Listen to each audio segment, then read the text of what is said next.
We're just going to have some light banter at the beginning. Alright. Sit up. We're going to put some banter before the credits. Apparently that draws people in. Does it? Yeah. We're sitting in your room. Uh-huh. How messy is it on a scale of 1 to 10? 0. That is a child's view. Alright, sit up so that you can be heard. Welcome to The Constant Flow, a podcast for overthinkers, anxious teens, and their socially challenged mums trying to navigate life. Meet socially awkward mum, Sam for short, an introvert faking extroversion. Her kryptonite is small talk. Sam's a wife, mum, teacher, and filmmaker, trying to balance all roles and still be her. She loves New Kids on the Block, essential oils, and believes that TV is life. Her podcasting partner in crime is Anxiety Boy. Let's call him AB, deep thinker, burner of midnight oil, and constant replayer of moments and conversations already past and long forgotten by others. AB is a Green Day idiot with a gaming heart. Greetings, human beings of the planet Earth. I am Alien AB with Hive Queen Sam. Hive Queen. Aye. I am Hive Queen Sam. Yeah. Welcome to the Constant Flow. I told myself... Ready? What? They just got tomfooled because it's a lie. We're not aliens. We're not. They got tomfooled. Tomfooled? I've never heard you say tomfooled I joke before. about it with Edith. I'm a tomfoolerer. Oh, you're a tomfoolerer. Okay. I said to myself I was not going to say welcome anymore. Well, I don't know why. I said welcome. Is that my over... No, you said greetings, planet Greetings. Earth. Oh, well. Welcome to the Constant Flow. No, we're not doing that anymore. Why? What difference does it make? Well, we are sitting amongst AB's room. It's beautiful. We're being sent to the room. We've got people staying over and all sorts of antics. So you'll probably hear thumping and noises and all that stuff. And there's a door. Hi, door. We got a drinking game every time you hear thumps. Okay. What are you going to drink? Because you're not Kombucha. old enough. Kombucha. Aye. How are you liking my kombucha? That's good. I We should make ginger beer as well. Yeah, we talked about that. I know. But we haven't actually talked about it. I'll have to look into it. Because Okay. I think I already said why. AB, So. let's get into it. Hi. Anxiety moment of the week. You can start. I can start. Well, I don't know. Why do I have to start? Well, fine. I got it. I was trying to stall, okay? Okay. I've been waking up at like 1 in the morning. Hmm. Not in the morning. Afternoon. Right. But like I've been doing that and I did it at one of my friend's house. It's just kind of awkward because everyone was Today? up. I thought they'd get me up. Did you do that again today? Yeah. I So thought- literally you got up at 1 and I picked you up at about 1:30. Yeah. Goodness. I thought they would have woken me up. And did that cause you anxiety? Yeah. Or did it just make I you thought- feel awkward? Yeah. It did cause me anxiety. So were you asleep and everybody was playing games around you? Yeah. Why did it cause you anxiety? I don't know. Sleeping in too late. How did your anxiety feel? Awkward, pretty much. So it is my awkward moment of the week because I haven't done Keep anything calling it else. awkward. It's anxiety. Anxiety moment. But I mean, I haven't done much else actually. So explain to me what the difference is, because lots of people would feel awkward in that situation. Why is that anxiety for you? I don't know. I don't know why. I can't explain that. What if you were like, oh, I worry about you later on, like when, like you're young now, AB is 14, but when you're like 18 and boys like potentially shaving your eyebrows off while you sleep, or like, that's what they do. That's why I don't hang out with people. So only that you hang don't. out with reptilians. My anxiety at the moment of the week. I don't know. I'm moving into. I'm hosting my first sort of essential oils workshop this week, and I've been having a lot of imposter syndrome thoughts. I wouldn't say that they're anxiety, but it's just a different element of the mind to explore. I think I've been saying a lot of the, am I a fraud? Do I know enough? Will people question me? But the thing is, I love False. these. Yeah, I know, but this is what goes through my mind, and I know that because I've spent a lot of time researching and gathering my knowledge of essential oils. I don't have any certificates, but I won't claim that I do. But I've got a lot of research that I've done, a lot of research that I've read. I've got my own experiences, and I want to pass that on. But I struggle a lot with imposter syndrome, which I know lots of people do. I just thought of something randomly. Are you done? Yeah. Okay. Now I need to think of it again. What was it? Oh no, I forgot. Fantastical. Okay, come back to it. That's- We're going to okay. move into no small talk anyway, so maybe you'll remember it then. Yeah. So for no small talk this week, what I decided to do was look up the 10 questions that people with anxiety hate being asked. Alright. I'm going to just ask you a couple of them because I just wrote down 3 and I thought we'd keep exploring this over the next few weeks. The things that you don't want to be asked as a person with anxiety. So the first one is, AB, what are you so worried about? You. Go away. So yeah, what do you want to say? Let's have a funny response, what you'd like to say to them, and then why don't you try and actually just answer them? Okay, Mr. Funny. I'd say you, and then go away, like I just did. Yep. But like, I mean, if I was gonna be honest, it's what people think of me. Yep. That's what worries you the most? Yep. Just worrying about what people think of you. But you tell me that you don't care what people think of you. People that are important in my life, pretty much. Right. Not everyone. Yeah. So somebody at school. So you worry, that's your biggest worry, you're saying. Yeah. So what are you so worried about? Unless you say something that's better to that answer, and then I'll take that as my idea. Okay. So number 2 of the things that anxious people. Now remember, the first response is your back off response, and then your second response is kind of the deeper one.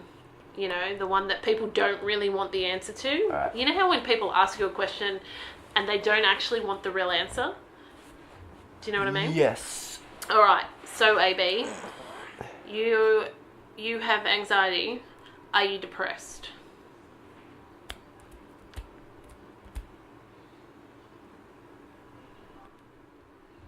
Yes. That was uncomfortably long silence. I was thinking about it. I hope podcasters, I hope the listeners are still with us on the constant flow here. I was thinking about. If you could see AB's face, it was like clicking over. That was a really so you thought about it and your response was yes. I was thinking about whether I should say it or not. Like, would that be funny? Okay. Yeah, I don't know. Because we are borderline with it. But I guess in that instance where somebody's asking you something that's really none of their business, then they don't get to decide what is funny, do they? Yeah. So, what would be the real answer? Are you depressed? I have been. Mhm. You've known about it. It's happening, like, I'd say 3 times Yep. over my life, and it's when I make mistakes, and I feel like people plays into the fact I care what people think about me. It's just that I think everyone thinks that I'm bad at things, and that's why I do that. But I don't like talking about it because I don't think anyone would like talking about that. So we're gonna move No, we're on. not. We're still going to talk about it. So when you were depressed, can you tell me some of the things that you did? I think I put sugar on bread and ate it. Did you? Yeah, it was really weird. Why? I liked sugar. There wasn't Now, any sugar left. When? Sugary Wow, food that's left. so... Really? That was when we were away. Yeah, and we weren't So- getting any more, so I just ate sugar bread. You... Okay. Sometimes honey. What else did you do?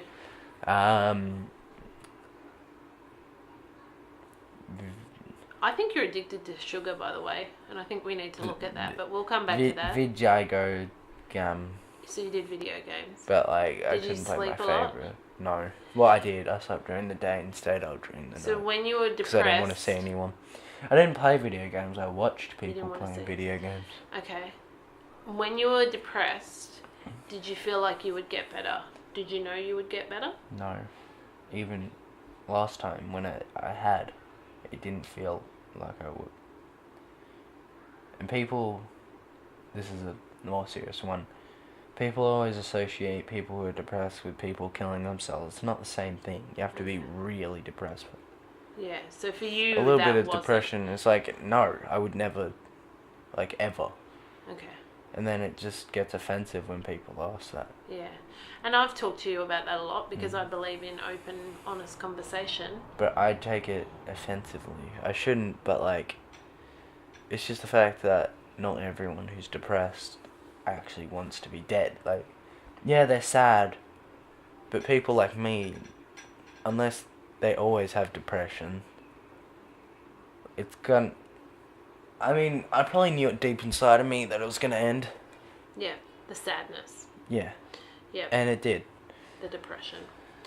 And it didn't help that when... So you had done something wrong. You were gone away. And it in happened on the America. day that we left. We went to America. And so I was on the other side of the world. I was in a different time zone. And that was really hard. And it was hard for me being in New York and like trying to make those Google Hangout calls with you, and I could see that something was wrong. I don't think I realised. I thought that you had gotten over what you'd done wrong a bit more.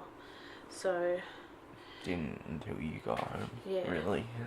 and the other time that you had a bit of a depression, that was only a day though, wasn't it? Or did No, the it was a bad day. Oh, you mean? And I was away from you as well. Yeah. You need to stop No, doing most of the time it's over the holiday, holidays. Yeah, and you've got. and it do you usually know, lasts the whole time. It's And do you really- realise that you've hit it? But that's not true because it's only been twice. You've created. 3 You're times. creating this cycle. There was once when I did the bad on the internet. Yeah, Then there was another one which I don't remember why, Yeah. and then there was this one. yeah.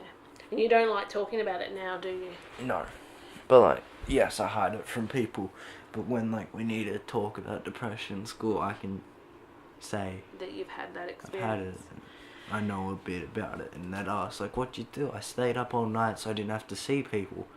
I But didn't. you stay up all night now. But like, no, I don't. Not as bad as When I you did were. then. Yeah. Because when I was like that, I literally slept during the day. What did Gran do? Nothing. She had no idea. I don't think she realized. Yeah. That's alright. Sometimes I'd come out during the day just enough to make it seem like I was fine, really. Yeah. And I wouldn't tell anyone, because that's silly in my mind when I was like that. I don't want not. people to know that I'm sad. No, you gotta But let like, people help. to people who are, it's not. You need to let people help. Yeah. And you need to do that with me if that ever happens again. But I Yeah. mean, hopefully I'll be here. It's not. I'm never planning on being away from you guys like that again. Next time we go, we want to go to LA and we'll all go as a family. Yeah. But that was a special occasion, my 40th.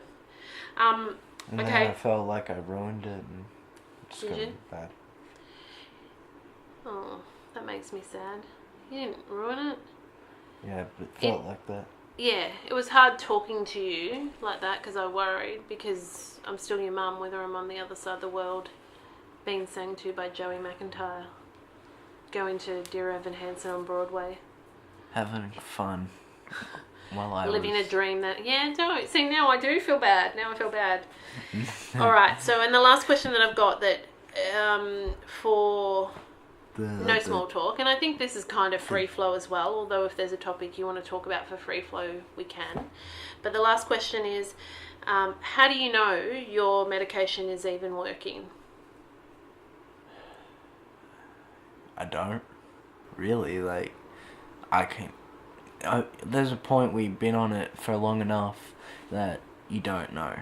Yeah. It becomes natural. That's what it's happened with me. Just boosts your confidence and makes it seem like you don't really have it. But like, it's hard to get rid of it always. You can never fully get rid of it. Yeah. Like sometimes I take it, and when we have needles, it doesn't happen anymore. I can take needles like a big boy now. But when we had them, I had a panic attack. And I had my medication that day. So it's like, it's never fully gone. But I know it's working. That conflicts with what I said. I know it's working. Okay. But you just... I don't You know believe how it. to You say get so it. used to it that you forget when you weren't taking it, I suppose. Yeah. One day off medication isn't the same as before you took the medication. It's not the same thing. So, yeah. Can't really answer that. Okay, so that's good. I think it's important that if we are going to, we're about to explore changing medication for AB with his ADHD diagnosis that he's recently got. So that'll be interesting. We'll of course be doing that fully guided by the psychiatrist. And with me, when I went off because I no longer take my anxiety medication, but I did that under the guidance of a naturopath and my GP. I changed my eating habits and started practicing mindfulness techniques and using my essential oils, etc. So that was how I was able to. But we really advocate for, if medication is needed, it is needed, and medication making you feel better is not a reason to then stop taking that medication, is it? Yeah. Just... Alright, can I say something quickly? Yeah. This is about, there's some sounds that I heard coming from outside. Doesn't matter what, not from outside, but from somewhere else in the house. Yeah. But it completely drew my attention away from what you were saying for a bit. So you've got no idea what I just said? I know a bit, like you had the natural, but I mean, like, my attention, it's drawn away really quickly, but I don't want to, like, there's not much to say in that. I'm just saying it happened just then. There you go. Well, that's your little free flow input. Little free flow? Can I have an actual free flow? Yes. What would you like your free flow discussion to be this week? I've thought about it. Yep. Okay, why WoW was good for me at some Sure. points. I'm going to say, if I didn't play WoW, and it's not good all the time, we all know that, but if I never played it, I'd be asking for PS4s and Xboxes and being like, can I play the Call of Duties? Yeah. If I never played WoW, like, I wouldn't be going outside as much still. I know I don't go outside a lot, but I still do and use my imagination. Like I showed you last week, I made a whole world. Yes. But like, I need to get a picture of that world and put it online. I made some separate maps, like Can you send them zoom to me? in maps of certain points. Like Send them to me on Google Hangout. Can you do that? Yeah. So WoW is good because you think it still allows you to use your imagination and Yeah, and like I wouldn't read books as much. do you think? I read the Zelda books. I really like those. Yeah. Those are cool. Okay. But like, my favorite books are the WoW ones. But like, Do you think that you're generalizing? slightly, but like, I mean, I wouldn't though. I wouldn't read as much. Well, you wouldn't. Someone else might. Yeah, I'm saying I wouldn't, but I'm talking about why it was good for me. Yep. Because sometimes, like, it's definitely not always a good thing. But I think it's better than spending money on Call of Duty. Okay. And those sort of things. And buying. But don't you think we pay a subscription with WoW? I know, but like, That's not my point. I shouldn't be talking about money. That's not why I brought it up. I brought it up for the imagination's sake. Like, I still use my imagination rather than, like when they were talking about the types of guns I had no idea what they're saying. They're all just a bunch of numbers and letters that seem to have no purpose. Mhm. What about... okay. So we're going to move on to Sam Knows Best. I can be silent for this for most of the time. I'm going to talk about cleaning the space around you. Oh, that's a bit ironic, isn't it? It is ironic as I sit amongst AB's piles of clothes. Now, AB uses the reason or the excuse, depending who is listening, This reason. for why his room is messy. He says to me, I don't know where to start. And I Why find try that... and keep it clean? Yeah. I know how to do clothes, but it's like when all the other stuff is on the But floor. as I look around, you've got 2 glasses in your room. Yeah, I can So I put kind those of on. think, finish your drink. Don't even bring it into the room, for starters. Like, that's where you start. You don't make the mess. And now, I'm not saying I'm this massively clean person, but I know that when I'm anxious, mess makes it worse. Isn't Ani double R Yeah, what about her? more cleanly? Like, she likes to clean more. Yes, she's the cleanest sister. So that's fine, all well and good. But what I'm saying is that I definitely see when I'm heightened and anxious that being in a cleaner space helps. So I start to clean more when I'm feeling that way, and it brings a relief. So I think it would be really valuable for you and for other people to make sure that your space is clean, to keep it tidy as possible. As I said, I'm not talking about perfect, but there are a lot of things in your space that I'm looking at right now that I know that you could fix. Does that make sense? See. I might have a look to go with that. I don't know, what the data is, but I know I've been following along with the minimalists, and I've been trying to reduce my clutter. I would say it's more I'm decluttering rather than becoming a minimalist, because I don't know how realistic I find minimalism I feel for like me. I want to get rid of a lot of things, like make the room have less stuff in it, but I can't. Why can't We you? can't get rid of the drums. There's nowhere else they can go without Yeah. them getting wrecked. And the rest of the stuff I want to keep. Yeah. If there's another place for the drums, I think just the drums being in a different room would fix everything, really. Yeah, Just because of how much room they take up. they do take a lot. But I mean, as I look around, as I said to you, like you've got shoes over here and socks here and pajamas over there and, socks from hockey 2 nights ago over here. But, like, it's not terrible. It's not as bad as it has been. Yeah. So, Like when you leave rubbish, and look, I can see, if I look in the bookshelf, I can see wrappers of food. yeah, I'll fix all that after this. I think it's important. Do you understand why I keep saying it to you? Yeah. Yeah. And when we ask you to clean your room, how do you react normally? Depends. Give me more than one word. I can't. The other one I was going to say is only one word. What is it? Ignorant. Ignorant. You're ignorant. You ignore us. You're Is that what you mean? ignorant. Yeah, I'm ignorant. Alright. Moving on to the philosophical musings. Questions of I've the got week. 2 questions. Do you want to pick question 1 or question 2? Can I answer them both? Sure. Okay. Is it worse to fail at something or never try at all? I think I've answered that. For me, because Dad asked it. Yeah, but not for the podcast. I know. For me, I'd prefer to not try it all. Why? Because what people think of me matters. Why does it matter? I don't know. But why does, say you know how much I Dad... feel like one day, it'd be better to fail for me, but that's not. But you know how much Dad and I believe in trying things, even if you fail. So isn't that enough to make you try things? It is, but then I forget that and then go back to being the same way.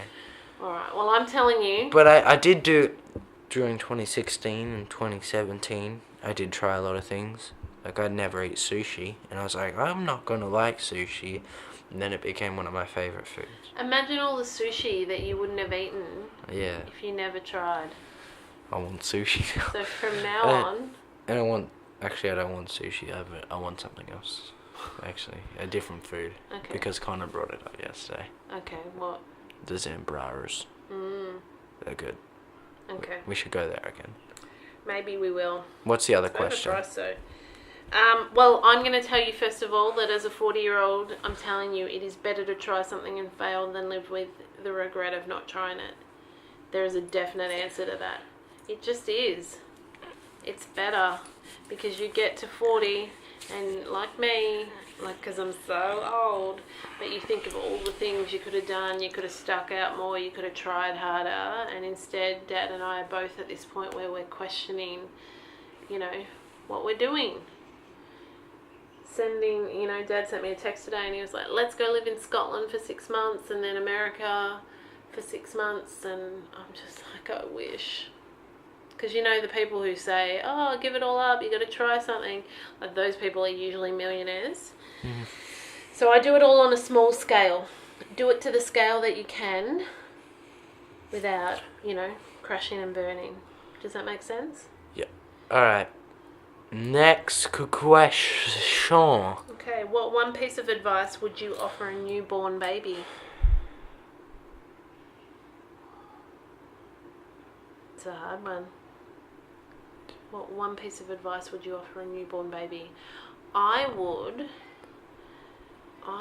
offer and probably along that lines. Listen to Green Day, for they are the bestest band in the whole world. I don't know. It's alright, listen to Green Day, It makes me happy. But, I mean, try and be happy. Then you won't get to the point where you care. Like, if you can... Like, you can't just be happy at a certain... Like, later on. You have to have been happy for most of your life to always be optimistic about a lot of things, I think. So I'd probably say always do things that you enjoy. And don't give in to peer pressure. Yeah. Because I've done that in the past. I've given in to peer pressure. And it never led to good things.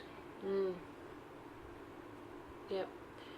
We might explore giving into that in a future episode. Talk about it. I'm not going to talk about what I did. No. We'll explore it. We're getting close to wrapping this episode up. So, but we'll look at that peer pressure and giving into it and whatnot in upcoming episodes of The Constant Flow.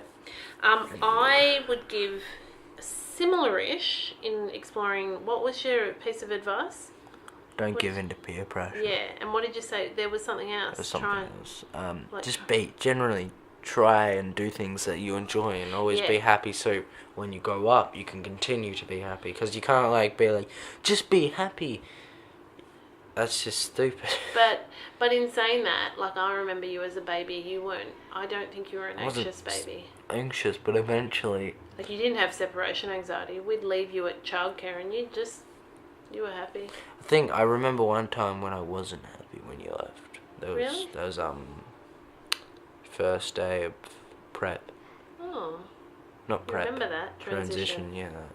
And I was like, no, don't leave me. Oh. Okay, that just pulled at the heartstrings. I would. But then it got fine. I went to it normally. I would give the newborn advice. Oh, you did have a traumatic birth too, but we'll talk about that one time. Okay, the advice I would give the newborn is don't settle. So it's along the same sort of lines of searching for happiness, I suppose. Don't work settle. for someone. Yeah, I'm having this thing where I think in my head all the time, why am I an adult who has to ask another adult for time off? I read that on something and I was like, yeah, but anyway, I do. I listened to a podcast called The Move by Joey McIntyre this week, and they talked about some guy named Joseph Campbell, and I think you should look him up, AB. Alright, Joseph Campbell. Joseph Campbell. I think there's some interesting thoughts. There was stuff that they were talking about that I was just like, whoa, that's like AB's brain. So I think you should do that. Alright, we're going to wrap it up. Rap. Oh, I can't do it. Rap. I don't know why I tried to put the W. The W silent.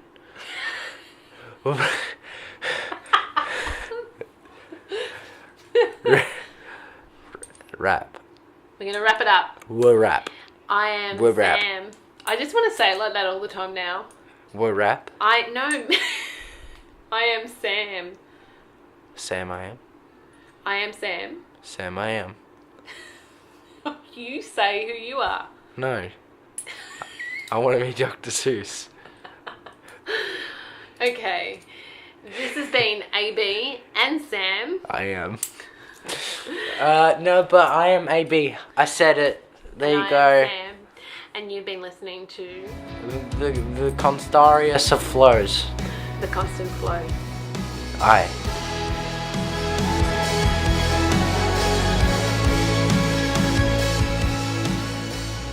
If you're enjoying our podcast, please consider giving us a 5-star rating on iTunes. You can also find us on YouTube, Stitcher and SoundCloud.